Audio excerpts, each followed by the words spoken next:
Buenas noches tengan todos. Con un hombre difícil de etiquetar, a Dios gracias, hablaremos de lo humano y lo divino, pero sobre todo de lo humano. Porque este, que es mi primer invitado, lleva la controversia y la lucidez incorporadas como segunda piel. El historiador, novelista, periodista y teólogo español César Vidal.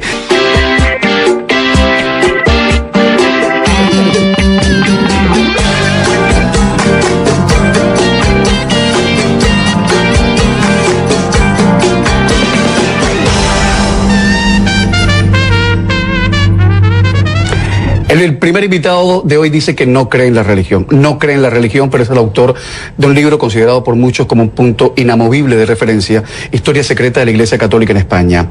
Ha escrito y mucho sobre el cristianismo y sobre las distorsiones de la historia. Ha escrito más de 200 libros y salta de un tema a otro como si nada. De la ficción más exquisita a la realidad más inmediata y prosaica, porque la realidad suele ser muy prosaica en estos días. Escritor, abogado, historiador, periodista, teólogo, hombre de radio, o mejor, hombre de medios, pero de medios de comunicación, al que precede y sucede la polémica como si se tratara de un destino prefigurado por un Dios rabioso, y el que no sé si cree del todo. Un disidente con todas las de la ley, que sorprende por la erudición de que hace gala como el que no quiere la cosa, que como debe ser, ¿o no? César Vidal, ¿cómo estás en Miami? Bueno, estoy muy bien, e incluso podría decir muy bien, gracias a Dios. O como decía Buñuel, soy ateo, gracias a Dios. Exactamente, sí, por la gracia de Dios. No te creo de que tú no creas en la religión. No creo en la religión. Buena parte de mi obra de investigación, como tú bien sabes, está relacionada con la religión. He escrito incluso una trilogía sobre fundadores de religiones, que era Jesús el judío, Buda el príncipe y Mahoma el líder. Y, por supuesto, he escrito mi último libro, el del legado de la Reforma, tiene que ver con historia de la religión, pero no creo en la religión. No creo en la religión porque creo que la religión es como los intermediarios, que siempre lo que consigue es elevar el precio de la fruta o el precio de la carne.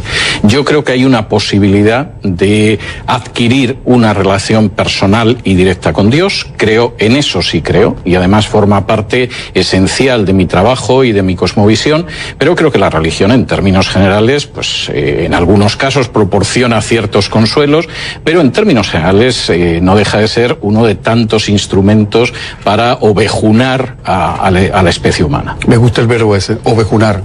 Te lo regalo. Porque yo siempre digo, las buenas ideas se copian, no se matan. Te lo robo inmediatamente. Este es el nuevo libro de César Vidal. Hay dos libros. Pensé que ibas a traer La escalera de Jacob, que es mi última novela, sí. Y este que es El legado de la Reforma, una herencia para el futuro. Mi pregunta, este libro se presenta el sábado de la feria, el sábado 29 de noviembre. En la feria del libro de Miami, que es una de las cosas más exquisitas que tiene Miami. Aquí no es solo playa y cafecito cubano, hay una feria del libro maravillosa, hay un festival de teatro maravilloso, así que piensen en Miami en otros términos que nos hace falta. En cuanto a este libro, 500 años después de la Reforma, ¿crees tú que se ha rescatado esa pureza del cristianismo que buscaba la Reforma? Yo creo que en parte sí, pero yo sobre todo quería incidir en un aspecto en el libro que me parece que es muy importante. Por eso se titula, que también es un legado para el futuro, que es lo que ha marcado la diferencia entre unas naciones y otras según si se produjo la Reforma o la Contrarreforma. En esas naciones. En esas naciones. Déjame ponerte 2 o 3 ejemplos y la gente lo va a entender. Y va a entender por qué es distinto el norte y el sur de Europa y por qué es distinto el continente americano al norte y al sur del Río Grande. Por ejemplo, la Reforma decide volver a la Biblia. Para volver a la Biblia tú tienes que saber leer y escribir. Tú puedes ser santo y católico y además ser analfabeto. No es que se recomiende ser analfabeto para llegar a la santidad, pero ha habido santos analfabetos como Fray Escoba. Pero tú no puedes ser protestante o judío incluso siendo analfabeto, porque es una religión del libro, no de una serie de dogmas, no de una serie de ceremonias, de una serie de prácticas, sino del libro. ¿Qué significa eso? Eso significa que la primera escuela pública que se abre en toda la historia universal se produce en la protestante Ginebra a inicios del siglo XVI. Eso significa que los puritanos que vienen desde Inglaterra a lo que ahora es Estados Unidos tienen un índice de alfabetización entre los varones del 80%, entre las mujeres del 60%. Alto. Es muy alto. ¿cuál es el índice de alfabetización en España y en todo el continente suramericano, Centro y Suramérica, cuando llega la emancipación? Menos del 10%. De modo que hay una tremenda diferencia. Los que abrazaron la reforma se pusieron a leer como locos, habría que saber leer y escribir, habría que abrir escuelas, había que abrir la universidad a todo el mundo, porque si no, no podían ir avanzando en esa visión espiritual. Por el contrario, los países de la contrarreforma se quedaron descolgados. Segunda diferencia, eso implicó una revolución científica, porque evidentemente en ese norte que era más pobre, sin embargo, volvieron a esa Biblia que habla de observar a las hormigas, de mirar a los astros, y crean el método científico con Bacon.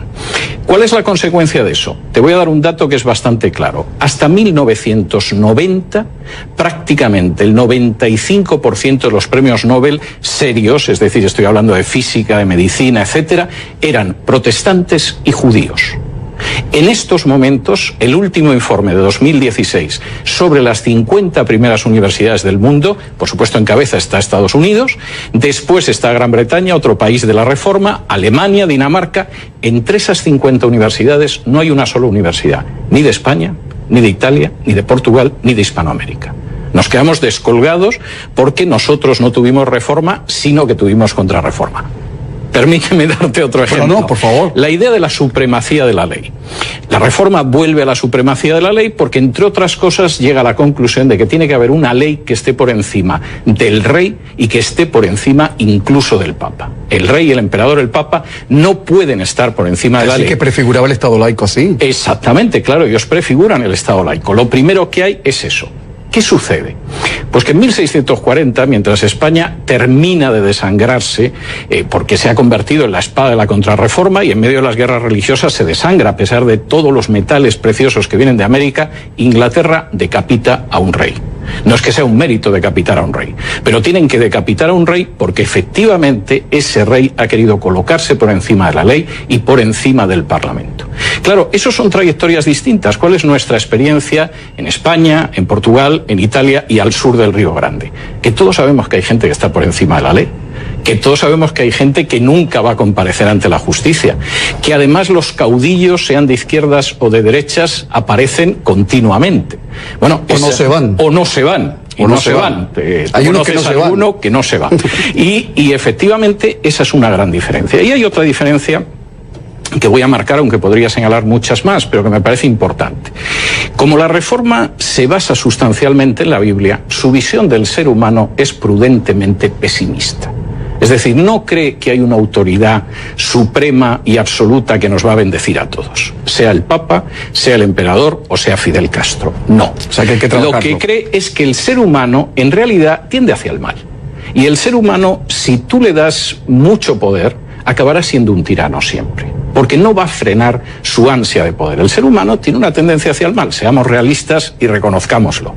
Y en ese sentido, aquellas naciones que abrazan la reforma, y esto se nota mucho en la Constitución de Estados Unidos, creen que el poder tiene que estar dividido, separado y controlándose. Aquí en Estados Unidos se crea una expresión que es típica de esa visión política de la reforma, que es el sistema de checks and balance, de frenos y contrapesos. Y es curioso, yo lo estaba leyendo mientras estaba preparando este libro, que uno de los pasajes de la Biblia que más citan los padres fundadores, es decir, cuando escriben Madison o Hamilton o Washington o Adams, etcétera, es un texto del profeta Jeremías que dice que el corazón del hombre es engañoso. Y entonces ellos escriben y dicen, ojo, ojo, aquí tenemos que crear un sistema en el que al presidente lo vigile el legislativo, pero al mismo tiempo el legislativo puede intervenir el presidente y al mismo tiempo haya una justicia independiente que procure que ni el presidente ni el legislativo... Claro. Está muy claro. Ahora, ¿qué es lo que nosotros hemos creado? Modelos distintos. Es decir, nosotros seguimos creyendo que siempre va a venir un salvador, que se puede llamar de muchas maneras, y que efectivamente ese Salvador, en el momento en el que tenga todo el poder, va a derramar generosamente bendiciones. ¿Pero por qué seguimos insistiendo en ese modelo? ¿Por inmadurez, por ignorancia, por comodidad, por flojera? Yo creo que por una sencilla razón, y esto a mí me parece muy importante, y es que una cosa es la ideología y otra cosa son las creencias que a veces no sabemos que tenemos. Nosotros... Los prejuicios. Los prejuicios o simplemente una visión cultural. Es decir, por ejemplo, una persona en España, en Italia, en México, en Cuba, en Argentina, puede estar situada más a la izquierda o a la derecha. Y un liberal sería distinto de un comunista, sería distinto de un conservador, etc. Pero al mismo tiempo, todas estas cuestiones de las que yo estoy hablando están incorporadas y no son conscientes. De tal manera que en un momento determinado el director, el macho man que llega al poder en un país, puede estar a la izquierda o a la derecha, da lo mismo, intenta acumular el poder y que la supremacía de la ley no funcione dentro de su país. O sea, puede invocar a Marx y a Jesús. Por supuesto. Y no pasa nada. Bueno, y al Papa, lo hacen. Y al Papa y a Hayek. Y lo hacen. Sí, y efectivamente lo hacen. Y eso marca una enorme diferencia. Añádele luego ciertas conductas que son muy claras, que la Reforma marcó una diferencia y que yo explico en el libro. Por ejemplo, la Reforma tenía muy claro que el trabajo humano no era un castigo de Dios. Es decir, según el libro del Génesis, Dios colocó a Adán a trabajar en el huerto del Edén antes de la caída. Es decir, el trabajo es algo bueno que permite que el hombre se mantenga a sí mismo y a su familia y que además transforme la sociedad.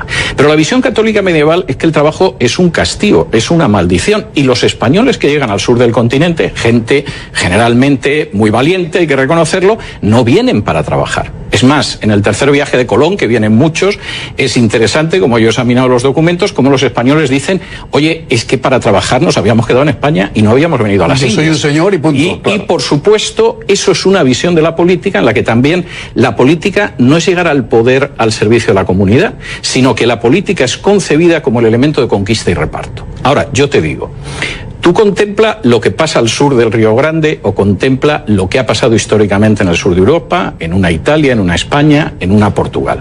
Lo que encontramos es esa visión. Es decir, el trabajo es algo de lo que deberíamos subir en la medida de lo posible.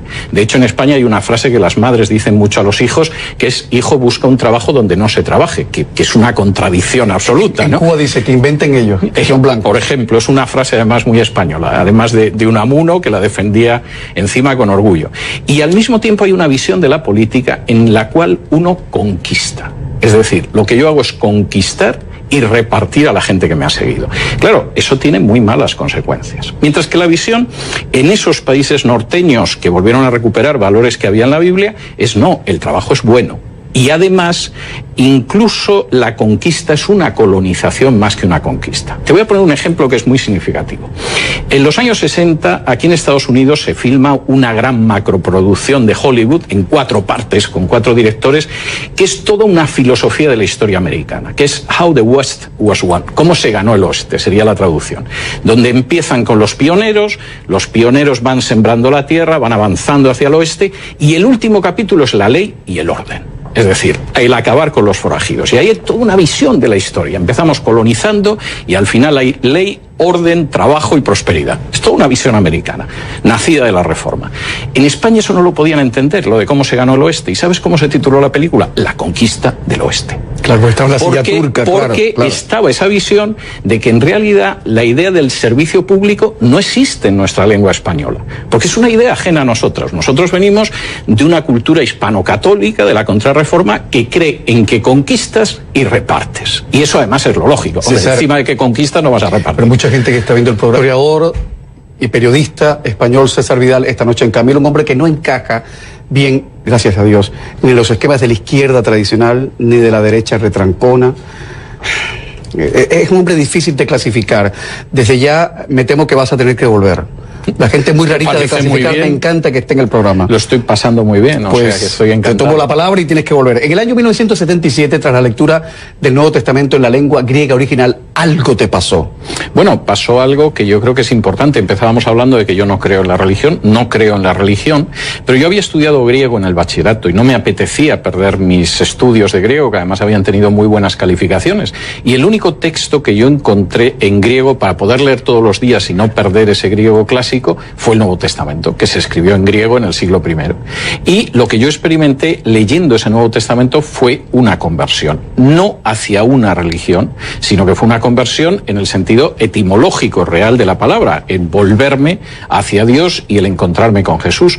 Yo sí creo en una relación personal con Dios. creo efectivamente en seguir las enseñanzas de Jesús y al mismo tiempo soy enormemente desconfiado de la religión. Es más, creo que Jesús desconfiaba enormemente de la religión. El único lugar del que echó a la gente a latigazos fue un templo, de modo que creo que eso es bastante claro. O sea, ¿tú crees en el Jesús primigenio y no en la apropiación política que han hecho de Jesús a posteriori? No, eso me parece incluso hasta blasfemo. Es decir, a mí me parece absolutamente blasfema la manera en que se ha utilizado la figura de Jesús, lo mismo para defender que Jesús era un guerrillero como el Che Guevara, que para defender que Jesús pues era el defensor de una serie de estructuras que eran opresivas, que justificaba, por ejemplo, esclavizar a los indígenas en Hispanoamérica y mandarlos a morir en las minas del Potosí. Oye, hace años Time Magazine, no sé si lo recuerdas, publicó una cosa.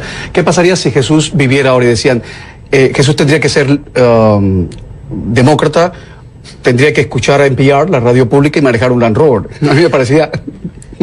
Yo creo que Jesús sentiría enormes tentaciones de echar de muchas iglesias a la gente que hay en las iglesias, como hizo en el Templo de Jerusalén. Y de los medios de comunicación.